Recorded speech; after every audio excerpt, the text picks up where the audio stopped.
Au nom du Père et du Fils et du Saint-Esprit. Amen. D'un Seigneur, répand ton Esprit Saint sur nous, sur notre vie. Toi qu'on nomme le conseiller, toi le don du Dieu très haut, source vive, feu, charité, invisible création. Ô Seigneur, envoie ton Esprit et tout sera créé et tu renouvelleras la face de la terre.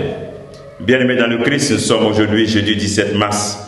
Et la parole de Dieu qui nous est proposée est extrait de l'évangile de Luc, chapitre 16, versets 19 à 31. En ce temps-là, Jésus disait aux pharisiens, il y avait un homme riche vêtu de pourpre et de lin fin, qui faisait chaque jour des festins somptueux. Devant son portail gisait un homme pauvre nommé Lazare, qui était couvert d'ulcères. Et il aurait bien voulu se rassasier de tout ce qui tombait de la table du riche. Mais les chiens, eux, venaient lécher ses ulcères. Or, le pauvre mourut, et les anges l'emportèrent auprès d'Abraham. Le riche mourut aussi, et on l'enterra. Au séjour des morts, il était en proie à la torture. Levant les yeux, il vit Abraham de loin, et Lazare tout près de lui.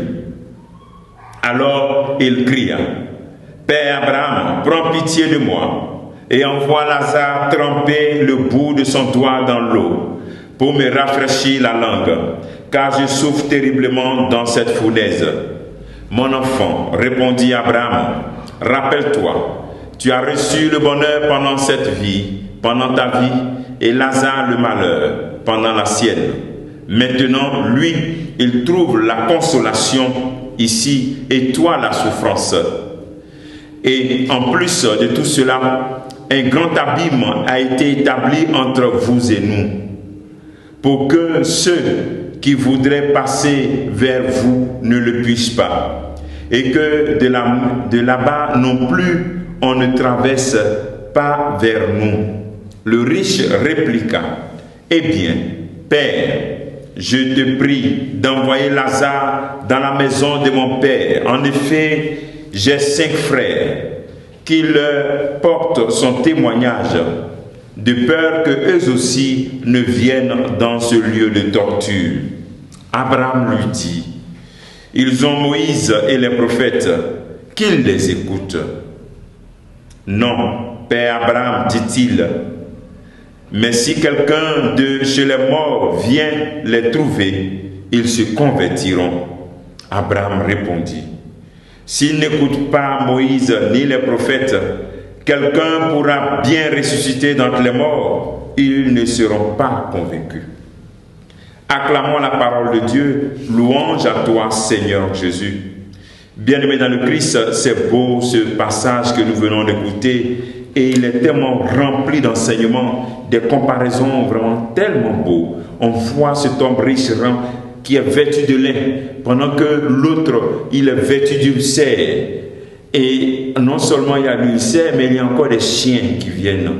Cette comparaison nous montre à vivre vraiment ce que nous avons comme pilier dans ce temps de carême, le partage, la charité. Ici, par travers cet évangile, le Seigneur nous invite à la vigilance dans notre égard. Parce qu'autour de nous, nous avons beaucoup de Lazare. Dans ta famille, dans ta maison, il y a des Lazare. Beaucoup de personnes pauvres qui ont besoin de ta présence, ton pardon, qui ont besoin de ton regard. Le Seigneur nous invite à ne pas tomber dans l'indifférence, pour nous regarder nous-mêmes, sans regarder les réalités qui sont autour de nous.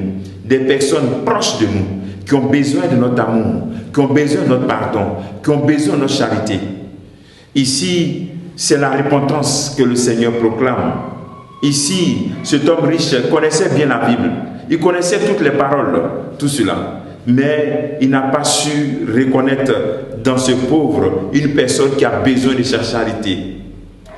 La clé pour que le riche comprenne la parole, c'est que Dieu fait rentrer le pauvre assis devant sa porte, devant la porte de sa maison. Mais le riche ne laisse pas ce pauvre-là rentrer dans sa vie. Il ferme les yeux. Mes frères, mes sœurs, aujourd'hui dans notre monde, nous pouvons tomber aussi dans ce même piège, de fermer nos yeux face aux réalités de pauvreté, de fermer nos yeux face aux personnes qui sont autour de nous, qui ont besoin de nous, qui ont besoin de notre amour. Ne développons pas ces personnes riches de nous-mêmes. Pensons que nous sommes suffisants. Rappelons que nous sommes nés dans les mains de personnes et que nous allons mourir aussi dans les mains de personnes. Que cela nous amène à nous abaisser et à prendre soin de ceux qui ont besoin de notre amour. Ici, le Seigneur nous invite donc à la charité vraie, à la charité qui s'engage, à la charité qui se fait proche. Au cours de cette journée, posons-nous cette question et surtout réalisons un acte de charité. Recherchons un Lazare proche de nous qui a besoin qu'on puisse soigner la plaie, qu'on puisse lui apporter ne serait-ce qu'un regard, un sourire, une attention. Recherchons un Lazare et dépouillons-nous de notre richesse pour pouvoir donner autour de nous. Que le Seigneur nous bénisse en ce jour, qui nous donne l'esprit du partage et de la générosité au nom du Père et du Fils et du Saint-Esprit. Amen.